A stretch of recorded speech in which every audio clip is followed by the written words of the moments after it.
comment j'ai validé mes 20 comptes propres firmes en l'espace d'une heure. Bon visionnage et merci d'avance pour vos follow, vos partages, vos commentaires et pour votre visionnage. On est parti, il est 14h29, il est bientôt 30. On va voir les news d'ici quelques secondes, le carnet d'ordre qui se vide. Donc là vous voyez un de mes 3 écrans, il y a un footprint. Là c'est un graphique en bougie, je pense que la majorité des gens qui regarderont la vidéo auront l'habitude et comprendront plus facilement celui-ci. Ok, il est 30, c'est parti. Pas grand chose, hein. Honnêtement pas grand chose. Le prix est tombé là et puis il essaye de pousser. Donc s'il y avait une réaction sur cette news, j'aurais plutôt attendu une grosse chute par la VWAP, j'aurais certainement acheté. Mais là, la news elle fait pas grand chose, je vais voir le résultat. Ok, c'est quasiment comme les prévisions, c'est le PIB trimestriel aux États-Unis.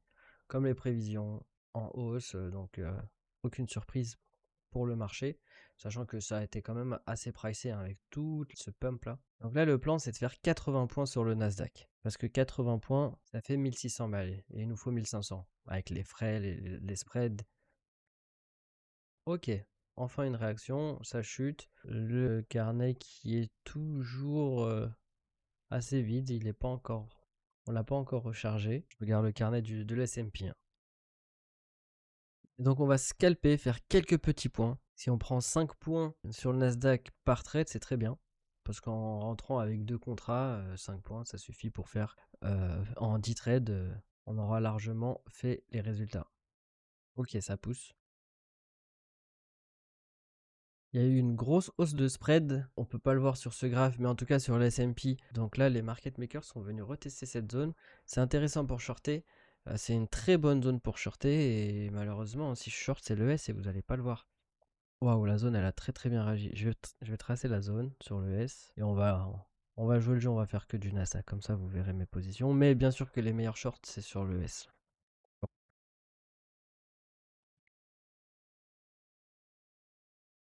En fait, ma vision un peu long terme, là, on est dans une belle zone de déchargement. On a eu un décalage du POC, on est venu là, et là, il y a des acheteurs et des vendeurs.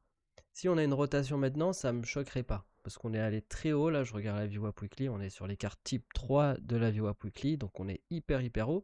Mais en même temps, à 25 700, un peu plus haut, pardon, 25 720. Ouais, bon, on l'a quasiment atteint, j'allais dire, c'est la zone de déchargement long terme. Donc on a déjà atteint ça et ensuite la zone au-dessus c'est 25 900. En revanche le S, on est dans une single print, on est dans un prix complètement injuste et l'autre zone c'est 6980 donc encore au-dessus et c'est possible hein.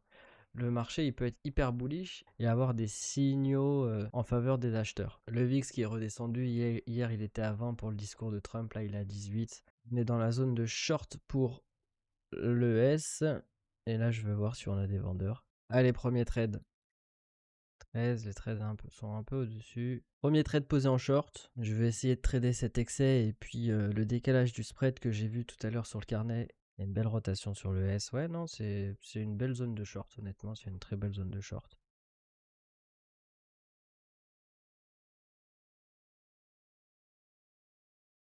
J'ai rajouté un lot, je rentre pas avec 1 mais avec 2 parce qu'il y a encore des confirmations sur le S&P, l'imbalance vendeuse, des hedge zones sur le footprint. Donc j'aimerais bien prendre un petit short. Donc bien sûr le short il est un peu en excès. Hein.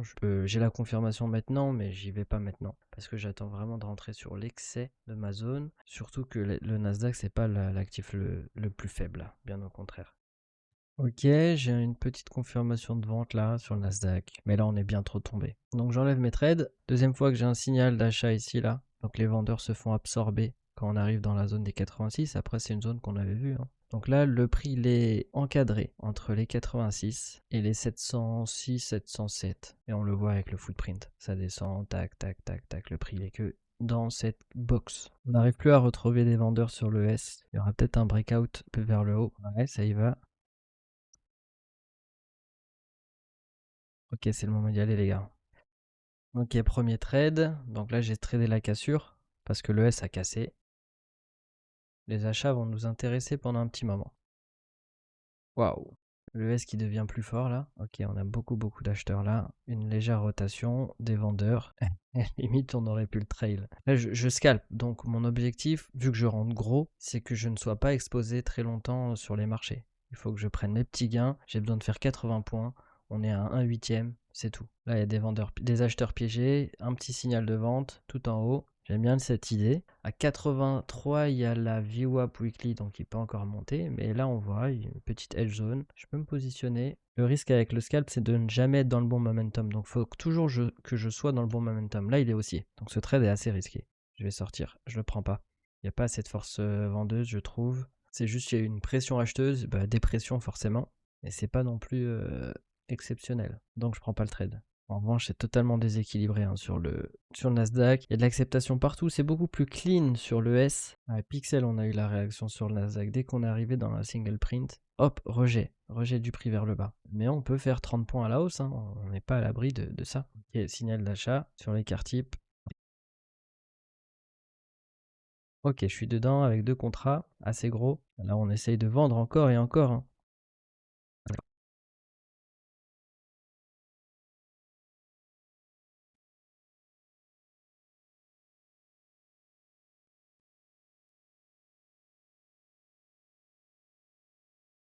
Je laisse une dernière chance. Si ça passe pas, je scratch mon trade. Parce que je vois du delta. Je vois que ça vend, ça vend, ça vend, ça vend. Mais ça n'arrive pas à aller plus bas, à down tick les 21 là.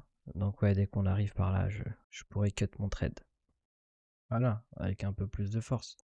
Oh, donc là, je vais monter mon SL. Je peux pas le laisser tomber trop bas. Parce que j'ai un trailing drawdown, donc je peux pas... Ah là, il y a un ordre iceberg. Il y a quelque chose qui bloque. Je préfère cut là. Allez, accélère encore un petit peu. S'il accélère pas, je sors, c'est pas grave. Dès d'un point. Je sors, ok.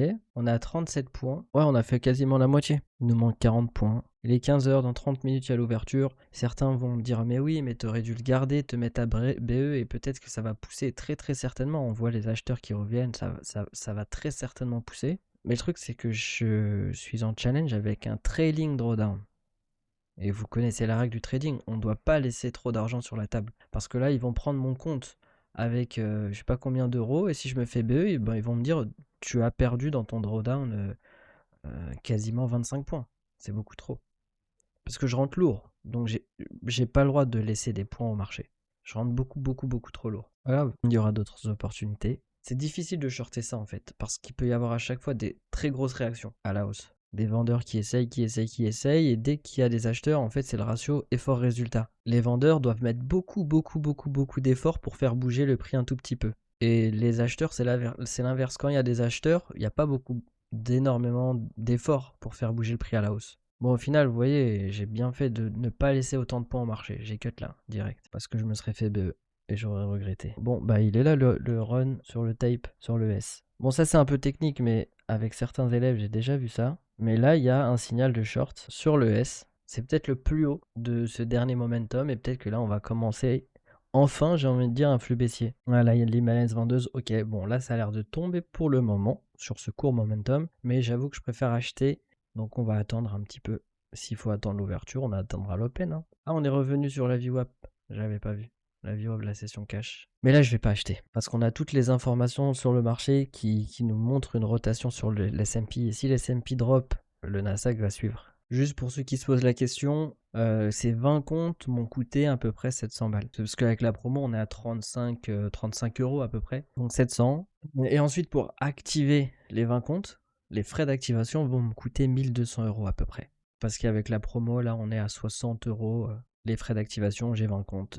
20 x 60, 1200 euros. Donc, pour avoir 20 comptes, ça m'aura coûté 2000 euros. C'est une grosse somme, hein, 2000. Ça serait mentir que de dire l'inverse. Mais quand tu as 20 comptes, tu peux aller espérer récupérer des payouts assez sympathiques. Bien au-delà des 2000. Le prix qui reprend un peu de force, on voit 2 signaux d'achat là, en bleu. Donc les vendeurs se font piéger 2 fois, mais je vais toujours pas acheter en fait. Je préfère attendre une vraie correction, un vrai retour sur le POG, voir un petit peu le S se stabiliser, mais là le S il est complètement en train de descendre, je vois que des vendeurs en fait. Donc même si j'ai mes 2 confirmations sur mon indicateur, je vais pas acheter. J'aime bien ce trade pour aller avec le momentum, pour aller avec cette baisse. Et ce qui est bien avec ce trade, c'est qu'on peut trader vraiment une cassure et un retour là-bas. Bon, bien sûr que comme d'habitude, je vais trail mes gains. Je vais pas attendre qu'il aille directement là-bas. Hein. Je vais bouger mes stop loss. Là, il peut faire un petit retour au POG tranquillou. Ok, je suis dedans. Et le premier trade le plus risqué de la journée. Parce que je suis en short, alors que Le marché, il est juste bullish, quoi. Et mon entrée est assez, comment dire, assez lointaine de cette zone d'équilibre. Donc on peut revenir. Et si on revient, là, je pourrais gérer mon trade et respirer un petit peu. Sachant qu'il est 15h13, donc on a encore 15 minutes avant l'open. Comment sont les carnets? Ah, j'avais pas vu ce spoofing tout en haut là, j'aime pas du tout. Les carnets sont un peu plus remplis, mais je pense clôturer à l'intérieur. Parce qu'il y a un truc que j'aime pas du tout sur le S. Ouais, allez, je vais sortir. Je suis pas fan en fait, je suis pas fan. J'ai récupéré quand même 8 points. Mon entrée est belle, hein, mais j'aime pas trop là ce qui se passe. On revoit des acheteurs arriver sur le S. On a des petites rotations. Vraiment, cette entrée, elle est belle pour shorter, pour continuer ce momentum. Tac, tac. Et là, ça peut continuer à couler, au moins jusqu'au POC. Mais je rentre gros toujours. J'ai de l'eau, je préfère sortir.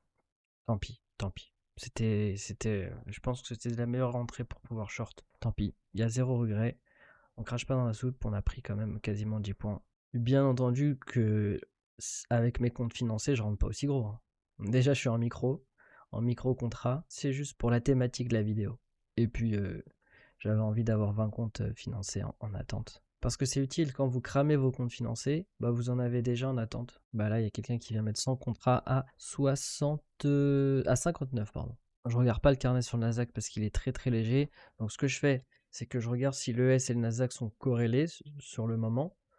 Et si c'est le cas, bah, je les trade avec corrélation. Une hausse sur l'ES, généralement on a une hausse sur le Nasdaq. Et inversement. Mais si je vois qu'ils sont décorrélés, ça peut arriver même sur des ouvertures de marché, bah là je préfère attendre. Et ne pas trop me fier au carnet de l'ES pour trader le Nasdaq. Ma cam a encore pris, ouais. Donc voilà, on est revenu dans la zone de short de l'ES et on retrouve encore des vendeurs. Waouh, ça commence à faire beaucoup, hein. Ça commence à faire beaucoup. C'est la zone où tout à l'heure on a eu un balayage sur le tape. Bah, dès qu'on revient dessus, on revoit des vendeurs. Je pense que ça va y aller, hein. On va aller au 700, on va aller au POC, ça pousse, ça pousse, ça pousse. On est revenu une dernière fois sur la zone de l'ES pour short. J'aimerais bien choper un prix intéressant, donc là les 22. Mais comme c'est risqué, j'y vais avec un contrat seulement. Waouh, qu'est-ce qui vient de se passer là? Il y a une grosse hausse.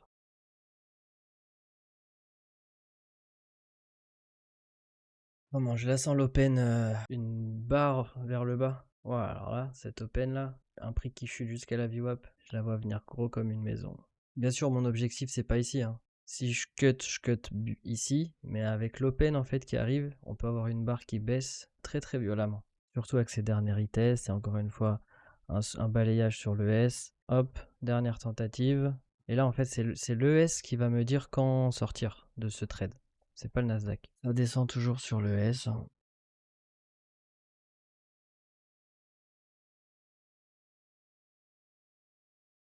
Alors, est-ce que ça va être la zone de déchargement ultime avant de corriger et revenir vers la VWAP ici, là? On va voir d'ici quelques minutes. Est-ce qu'il tombe? C'est à toi de tomber maintenant, Nasdaq. La petite respiration avant l'open baissière. J'ai juste peur d'une grosse réaction en haut. Je me fais toucher et le prix tombe. Ça, c'est ma phobie. Ça fait poum poum. En gros, on a trop rechargé là. Donc, si il y a un déchargement et si effectivement ce que j'ai vu sur l'ES, c'est-à-dire que les market makers qui viennent chercher au-dessus à chaque fois, faire des balayages pour décharger leur dernier contrat avant la chute, si tout ça c'est vrai, bah, l'open sera full baissier. Et moi, je sors à 84 à 40 points. Il est 30.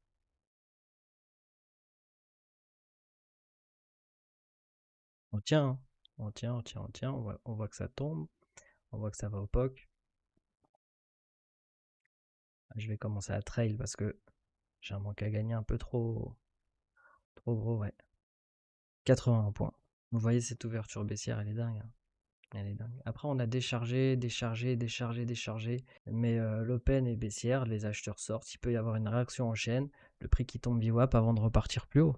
J'ai validé tous mes comptes, ouais. J'ai même 1600 de PNL alors qu'il m'en fallait que 1500. Donc 1600, le plus bas il a 1577. J'espère que la vidéo vous a plu. Bien entendu, disclaimer, je vous conseille pas de faire ça parce que là je rentrais vraiment très lourd. Faire 80 points sur le Nasdaq alors qu'on a que 1500 de drawdown, c'est très très très très risqué. Mais voilà, il n'y a pas eu beaucoup de trades. La session aura duré 1 heure, juste avant l'open.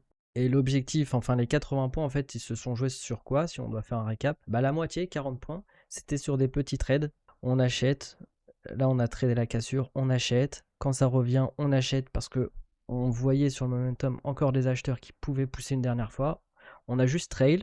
Ici, on a vu que ça bloquait. J'ai monté mon TP là. Voilà, mon SL, mon stop win. On a attendu. À un moment donné, il y avait un retour VWAP. Je vous ai dit, ça sert à rien de le prendre tout de suite là. Vous vous souvenez là? Ou c'était là? C'était là ou là, ouais. On aurait pu en vrai. Après, il y a eu la cassure. Et voilà, hein, quand il y a eu le dernier retest sur le S, dans la zone attendue, il y a encore eu un balayage qu'on voyait très bien sur le tape. Et voilà, ce qui m'amène à conclure que les market makers déchargeaient leur position. Ils augmentaient le spread pour que le prix aille chercher plus haut. Et du coup, que tous les acheteurs qui étaient positionnés là au niveau du POC, parce qu'il y a un décalage du POC, se fassent sell à chaque fois. Et ça a permis de recharger ou décharger en fonction du sens. Et puis je regarde d'autres choses comme gamma spread, mais ça c'est un peu plus technique, donc je ne vais pas rentrer forcément dans les détails. Donc les autres 50% se sont joués sur sur cette ouverture baissière que j'attendais. Voilà, assez violente. Retour VWAP. Moi je suis rentré qu'avec un seul contrat finalement parce que c'était quand même risqué. Et je suis sorti à 80. On a validé les 80 points. Merci les gars. Bon bah demain je vais dépenser 1200 euros. Allez, passez une très bonne journée. J'espère que la vidéo vous a plu. N'hésitez pas à vous abonner, bien sûr. Ciao, ciao.